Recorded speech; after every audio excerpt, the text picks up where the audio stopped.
ሰላም ጤና ይስጥልን ውድ ሪፖርተር ተከታታዮች የሰዓቱን ዜናዎች ቀጥዬ አሰማችኋለሁ።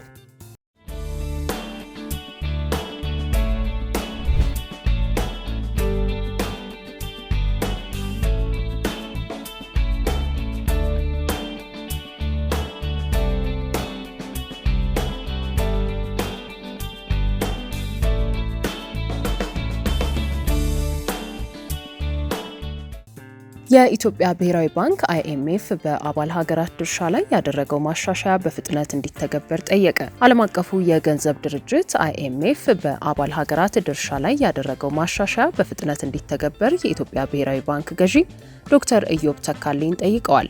ዶክተር ኢዮብ ከIMF እና የዓለም ባንክ ዓመታዊ ስብሰባዎች ጎን ለጎን በተደረገ ውይይት ወቅት እንዳሉት እየታዩ ያሉ እድገቶችን ወቅታዊና ፍትሐዊ በሆነ የድርሻ ማሻሻያ ማጠናከሩ የወቅቱን የዓለም ኢኮኖሚ ገጽታ በተሻለ ሁኔታ ያንጸባርቃል።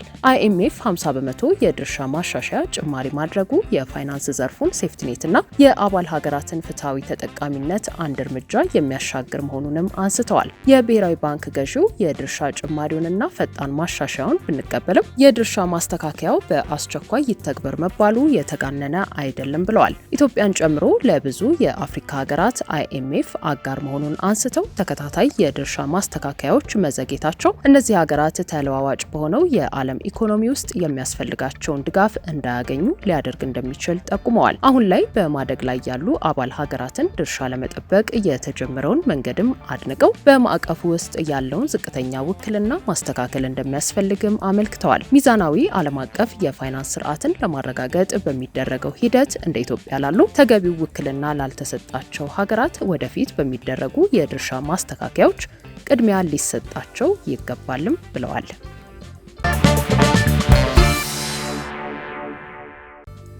የትግራይ ጊዜያዊ አስተዳደር ካቢኔ የጸጥታ ኃይሎችን ጥቅማጥቅም የተመለከተ ደንብ አጸደቀ። የትግራይ ክልል ጊዜያዊ አስተዳደር ዛሬ ባካሄደው አስቸኳይ ስብሰባ የጸጥታ ኃይሎችን መብትና ጥቅማጥቅም በዝርዝር ያስቀመጠ ደንብ ማጽደቁን በኮሚኒኬሽን ቢሮ በኩል አስታውቋል። ደንቡ መሰረታዊ ፍላጎቶችን፣ የሕክምና አገልግሎት፣ የመኖሪያ ቤት መስሪያ መሬት፣ መንግስታዊና መንግስታዊ ባልሆኑ ተቋማት የክብር አሰጣጥ አገልግሎቶች እንዲሁም ትምህርትና ስልጠናን የተመለከቱ ጉዳዮችን ያካተተ እንደሆነ ተገልጿል። የጸጥታ ኃይሉን አባላት መብትና ተጠቃሚነት ለማረጋገጥ ለረጅም ጊዜያት ጥናትና ውይይት ሲደረግበት ቆይቷል የተባለው ይኸው ደንብ ከ2 ቀናት በፊት የጊዜያዊ አስተዳደሩ ካቢኔ ባካሄደው አስቸኳይ ስብሰባ በረቂቁ ላይ ተወያይቶ ለሚመለከተው አካል መምራቱን የክልሉ ቴሌቪዥን መዘገቡ ይታወሳል። ከ2 ዓመታት በላይ በተካሄደው ጦርነት ወቅት የተሳተፉና ለአካል ጉዳት የተዳረጉ የትግራይ ኃይል አባላት ከውዝፍ ደሞዝና ጥቅማጥቅም ጋር በተያያዘ በመቀለና አዲግራት ከተሞች ተቃውሞና ጥያቄዎቻቸውን ለማሰማት በትላንትናው ዕለት ሰልፍ ወጥተው ነበር። በተለይም በጦርነቱ ወቅት የአይን ብርሃናቸውን ያጡ የሰራዊቱ አባላት ትልቁን ቁጥር የሚይዙ ሲሆን በቂ ደሞዝ ይከፈልን፣ አስፈላጊው የሕክምናና የማገገም ድጋፍ ይደረግልን፣ የክልሉ ጊዜያዊ አስተዳደር የገባውን ቃል ያክብር የሚሉና ተያያዥ መልእክቶች ያሏቸው ድምጾችን አሰምተዋል። የደሞዝ፣ የመኖሪያ ቤት መስሪያ መሬትን ያካተተ ጥቅማጥቅም፣ የሕክምናና ማገገሚያ ድጋፎች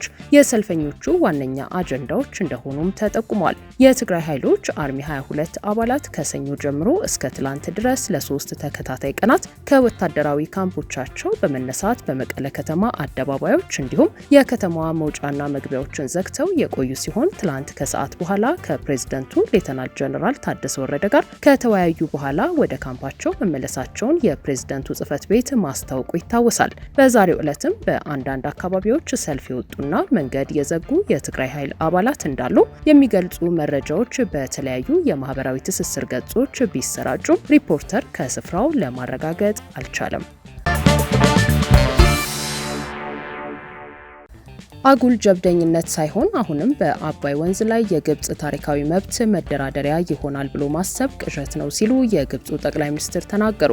የግብጽ ጠቅላይ ሚኒስትር ሙስጠፋ ማድቡሊ የናይል ውሃ ምንም አይነት መሸራረፍ የማይፈቀድበት የግብጽ የህልውና ጉዳይ ነው ሲሉ ገልጸው ፍትሐዊ ትብብርና የጋራ ተጠቃሚነት ለሁሉም የናይል ተፋሰስ ህዝቦች እድገት ብቸኛው መንገድ መሆኑን ተናግረዋል። 8ኛው የካይሮ የውሃ ሳምንት ማጠቃለያ ላይ ትላንት ሐሙስ ንግግር ያደረጉት ጠቅላይ ሚኒስትሩ ማድቡሊ የናይል ተፋሰስ ሀገራት በውሃ ሀብት እጥረት መሰቃየት የለባቸውም ሲሉ መናገራቸውን የዘገቡት የግብጽ የዜና አውታሮች የናይል ተፋሰስ በዓመት ከ1660 ቢሊዮን ኪዩቢክ ሜትር በላይ ዝናብ የሚያገኝ ቢሆንም 84 ቢሊዮን ኪዩቢክ ሜትር ብቻ ወይንም ከአጠቃላይ መጠኑ 5 በመቶ የሚሆነው ለሁለቱ የታችኛው ተፋሰስ ሀገሮች ማለትም ግብጽና ሱዳን የሚደርስ መሆኑ ዝቅተኛ ነው ብለዋል። ይሁን እንጂ ከዚህ በላይ የሚያሳስበው ጉዳይ ብለው ጠቅላይ ሚኒስትሩ በመድረኩ ያነሱት ርዕስ የህዳሴው ግድብን በሚመለከት ሲሆን አንድ አካል የወንዙን ባለቤትነትና የውሃ ምንጮች በተመለከተ የተሳሳቱ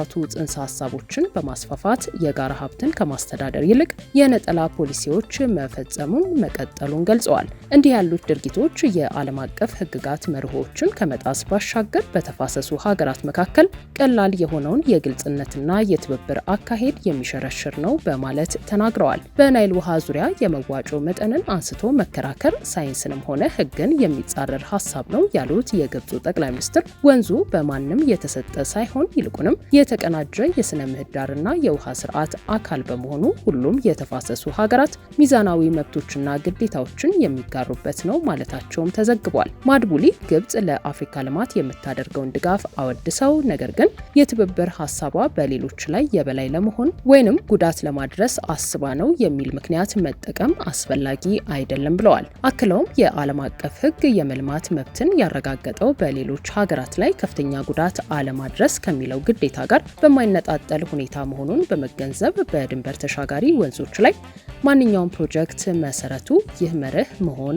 አለበት በማለትም አስምረዋል። ጠቅላይ ሚኒስትሩ የውሃ ደህንነት የፖለቲካ ድርድርም ሆነ የመለማመጃ ጉዳይ አይደለም ብለው የትኛውም የግብጽ ታሪካዊና ህጋዊ መብቶች ሊጣሱ ይችላሉ የሚለው አስተሳሰብ ተራ ቅዠት በመሆኑ ለግብጽ አባይ ለድርድር የማይቀርብና ጀብደኛ ያልሆነ የህልውና ጉዳይ ነው ሲሉ ተናግረዋል።